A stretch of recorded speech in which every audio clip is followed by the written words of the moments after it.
Here's a Gaffe recap of Joe Biden's overseas trip. This man, he's humiliating us. And he's humiliating us. He's saying things that are downright nuts. He's clearly on his way. And, I mean, in the Democrat Party, you notice they don't say a damn thing. Now, the rank and file don't seem too happy with Biden, but they don't say a thing. Pelosi says he's perfect. Well, she would. She's got a few loose marbles, too. You ever see her? What is that show with those two cartoon characters? Beavis and Butthead. Which is the one that, which one is that? Beavis? Well, she's Beavis and a butthead. All right. Go. For God's sake, this man cannot remain power. The White House trying to make clear in the aftermath, or making very clear in the aftermath, he was not, in fact, calling for regime change. And you're going to see when you're there, and some of you have been there, you're going to see women, young people stand in the middle of front of a damn tank. White House officials are telling us that President Biden does not intend to send U.S. troops into Ukraine. If chemical weapons were used in Ukraine, would that trigger a military response from NATO? It would trigger a response in kind. The United States has no intention of using chemical weapons, period, under any circumstance. And he came back, and he had to walk it back. The issue about Putin being removed. I have no problem with Putin being removed. I guess I'm in the minority, although I think a majority of you agree with me. Not by us, but if one of the people around him want to cap him, why would we be upset? He keeps threatening us with nukes. He's slaughtering more people. That's what he's been doing for 20 years. He is a war criminal. He's committed atrocity. He's got a genocidal mentality. You may not know it because the media is getting bored with the war in Ukraine. They're getting bored with the buildings being destroyed and the people being slaughtered. So they're moving on to stuff like Will Smith.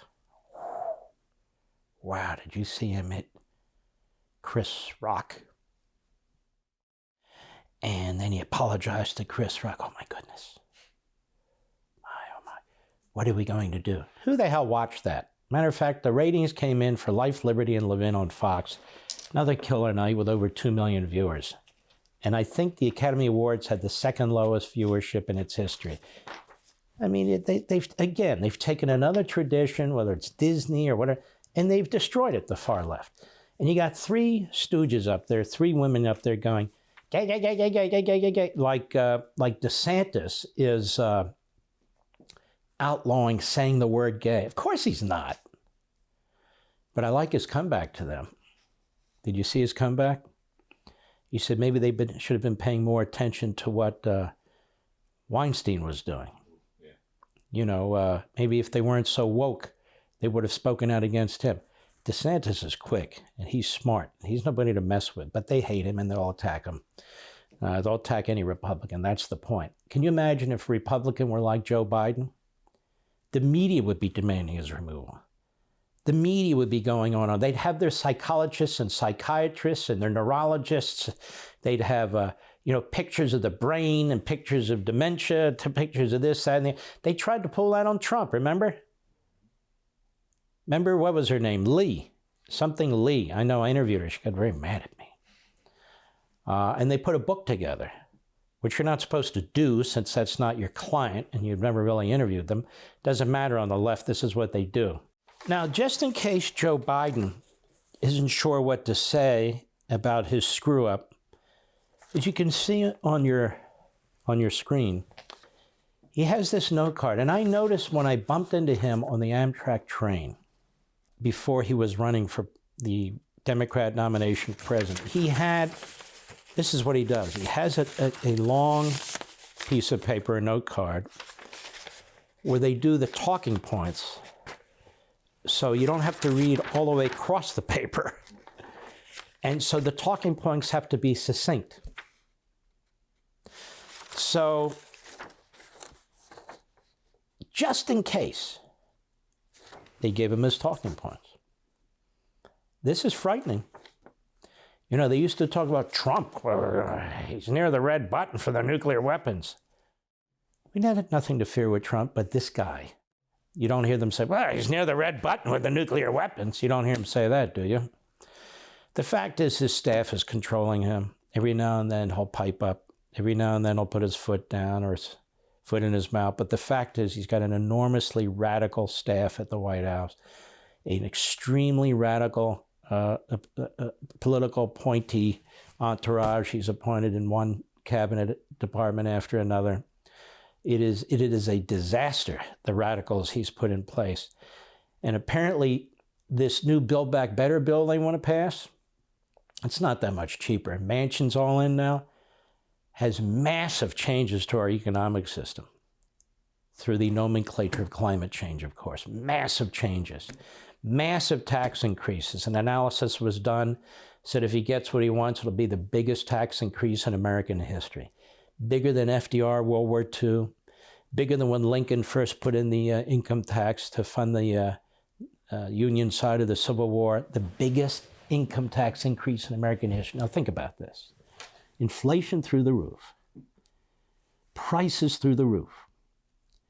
This massive dislocation of our economic system with the government intervention and spending, the war on fossil fuels, the war on any business amalgam, like big meat, comes up with like big meat, like big stupid right there.